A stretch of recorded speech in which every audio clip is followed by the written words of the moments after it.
ની ગરમીએ 100 વર્ષનો રેકોર્ડ તોડ્યો છે। હજુ 2 દિવસ ગુજરાતમાં ગરમી ભૂક્કા બોલાવશે। રાજ્યમાં માર્ચ મહિનાની શરૂઆત થતા જ આકાશમાંથી અગનજ્વાળા વરસતા લોકો તો બાપોકારી ઉઠ્યા છે। માર્ચ મહિનાના શરૂઆતના 10 દિવસમાં જ તાપમાનનો પારો 40 ડિગ્રીને પાર પહોંચતા છેલ્લા 3 વર્ષના તમામ રેકોર્ડ તૂટી ગયા છે। દીવમાં તો માર્ચની ગરમીએ 100 વર્ષનો રેકોર્ડ તોડી નાખ્યો છે। રાજ્યના મોટાભાગના શહેરોમાં ગરમીનો પારો 41 ડિગ્રીને પાર જવા લાગ્યો છે।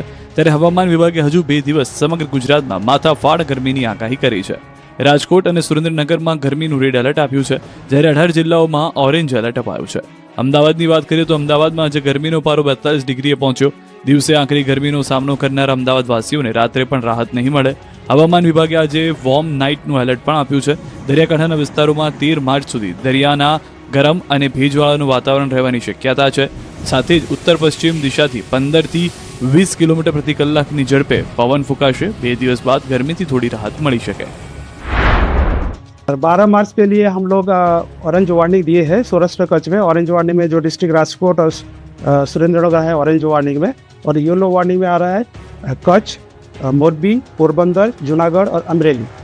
और गुजरात रीजन में येलो वार्निंग दिया गया है 12 मार्च के लिए। इसमें जो डिस्ट्रिक्ट आ रहा है बनासकांठा, पाटन, बड़ौदा, सूरत। और 13 मार्च का येलो वार्निंग दोनों क्षेत्रों में ही रहेगा। આ તરફ અંબાલાલ પટેલે પણ રાજ્યમાં માવઠું ત્રાટકવાની આગાહી કરી। એક તરફ ગુજરાતમાં સૂરજદાદા કોપાયમાન થઈને વરસી રહ્યા છે। આકાશમાંથી જાણે અગનગોળાનો વરસાદ થઈ રહ્યો છે। માર્ચ મહિનામાં જ મે માસ જેવી ગરમીનો અહેસાસ થઈ રહ્યો છે, ત્યારે આકાશમાંથી આગની બદલે વરસાદી આફત વરસવાની આગાહી કરી છે અંબાલાલ પટેલે। અંબાલાલ પટેલનું માનીએ તો 18 થી 22 માર્ચે ગુજરાતમાં થઈ શકે છે માવઠું। ઉત્તર ગુજરાત, સૌરાષ્ટ્ર, કચ્છમાં થઈ શકે છે માવઠું। પૂર્વ ગુજરાતના ભાગોમાં વરસાદ પડી શકે છે। તેજ પવન સાથે કમોસમી વરસાદ થઈ શકે છે। 18મી થી વેસ્ટર્ન ડિસ્ટર્બન્સ સક્રિય થશે, જેની અસર ગુજરાત પર જોવા મળશે। આકરી ગરમીથી મળશે છુટકારો। આવતા અઠવાડિયાથી માવઠું મંડાણ કરશે।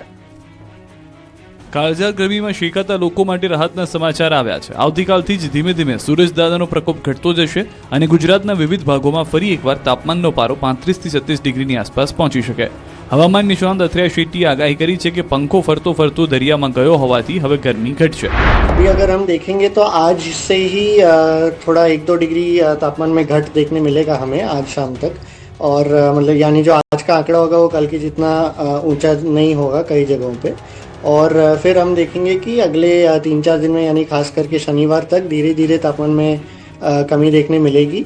और ये भले ही पूरी तरह से गर्मी नहीं जाएगी, लेकिन जो 36 से 38 है जो गुजरात का सामान्य तापमान है उससे थोड़ा ऊपर ही देखने मिल रहा है। जो अभी जो हीट वेव देखने मिल रहा है वैसा नहीं देखने मिलेगा। બીજી તરફ ભર ઉનાળે માવઠા માટે ખેડૂતો તૈયાર થઈ જજો। આવતા અઠવાડિયાથી માવઠું આવી રહ્યું છે। હવામાન નિષ્ણાંત અથર્યા શેટ્ટીએ આગાહી કરી છે કે 18 માર્ચથી ગુજરાતના કેટલાક ભાગોમાં માવઠું ત્રાટકી શકે છે, વરસાદ પડશે।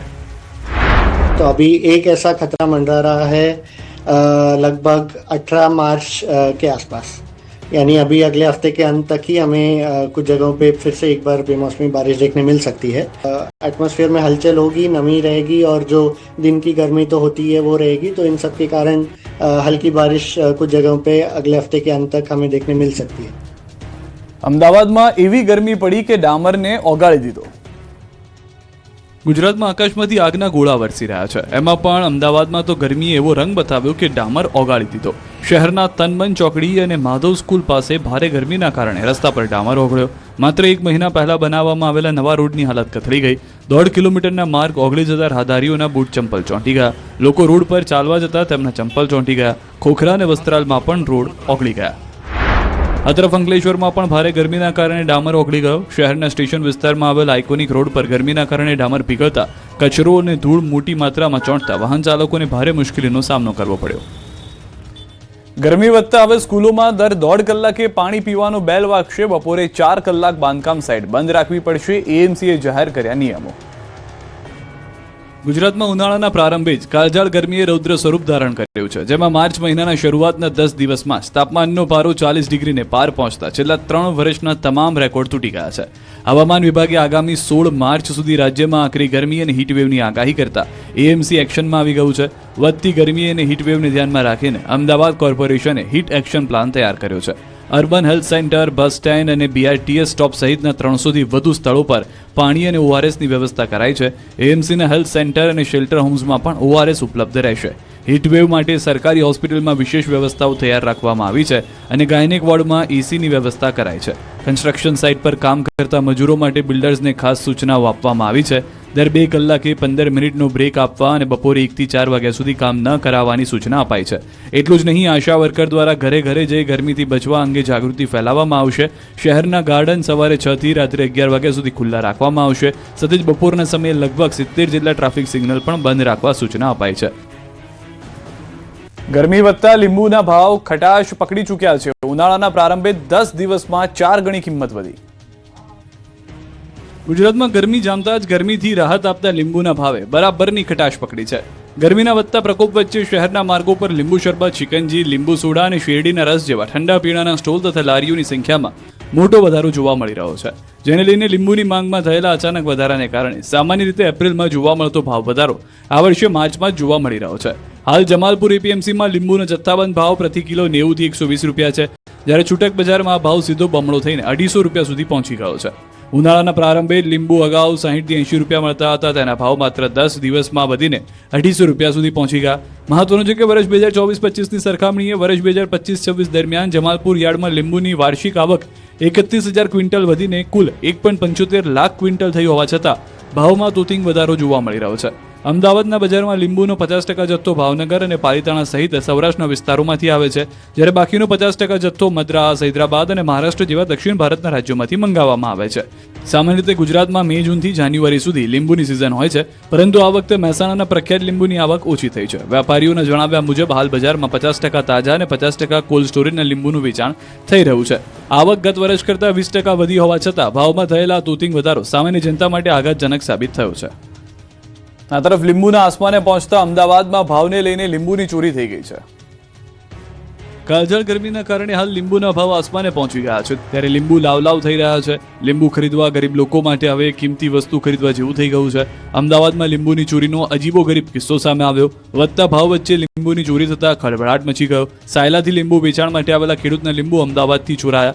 18 થી 20 હજારની કિંમતના 150 કિલો લીંબુની ચોરી થતા દોડધામ મચી ગઈ છે. આ અંગે ખેડૂતોએ જાણવાજોગ ફરિયાદ કરી છે. યુદ્ધના કારણે ફરી એકવાર ગુજરાતના લોકો ગેસના બાટલા માટે લાઇનમાં ઊભા રહેવા મજબૂર. અનેક લોકોની રોજગારી પર ખતરો. હોટલના મેનુમાંથી ઇડલી ઢોસા ગાયબ.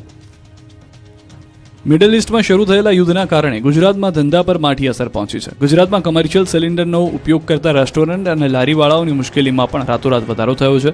150 થી 200 લોકોની રસોઈ બનાવતા રેસ્ટોરન્ટ સંચાલકો ચિંતામાં છે. દક્ષિણ ગુજરાતમાં કમર્શિયલ ગેસ સિલિન્ડરની ભારે અછત સર્જાતા હોટલ અને રેસ્ટોરન્ટ ઉદ્યોગ પર સંકટ આવી પડ્યું છે. The southern Gujarat hotel and restaurant association દ્વારા આ મામલે ખાસ એડવાઇઝરી જાહેર કરવામાં આવી છે. ગેસનો વપરાશ ઘટાડવા માટે હવે રેસ્ટોરન્ટના મેનુમાંથી સ્ટીમ ઇડલી, ઢોસા અને ઉત્તપમ જેવી વધુ ગેસ વાપરતી વાનગીઓને કામચલાઉ ધોરણે દૂર કરવાનો નિર્ણય લેવામાં આવ્યો છે. કેમ કે 1800 રૂપિયાનો કમર્શિયલ બાટલો 5000 રૂપિયામાં વેચાતો હોવાનું રેસ્ટોરન્ટ સંચાલકોનો આરોપ છે. જો સ્થિતિ નહીં સુધરે તો કામદારો વતન તરફ રવાના થશે, તો કેટલાક નાના ધંધાર્થીઓ વેપાર ધંધા બંધ કરવાની નોબત પર છે. બીજી તરફ ઘરના વપરાશ માટે પણ સુરતમાં 20 દિવસે પણ બાટલા મળતા નથી, જોકે રેસિડેન્શિયલ બાટલાઓથી ગોડાઉન ભરેલા છે. બીજી તરફ એલપીજીના પુરવઠાને ગેરકાયદેસર કરવાની માંગ ઉઠી છે. Dakshin Gujarat hotel and restaurant એસોસિએશને પીએમ મોદીને પત્ર લખ્યો છે. આ કોઈ બેંકની બહારની પૈસા મેળવવા માટેની લાઈન નથી. આ તો વડોદરાના લોકો ગેસ સિલિન્ડર લેવા માટે કાળઝાળ ગરમીમાં ઊભા રહેવા મજબૂર બન્યા છે. વડોદરા શહેરમાં અચાનક રાંધણ ગેસ અને કમર્શિયલ એલપીજી સિલિન્ડરની ભારે અછત સર્જાય છે. લોકોમાં એટલો ગભરાટ ફેલાયો છે કે નોટબંધી સમય જેવી લાંબી કતારો ગેસ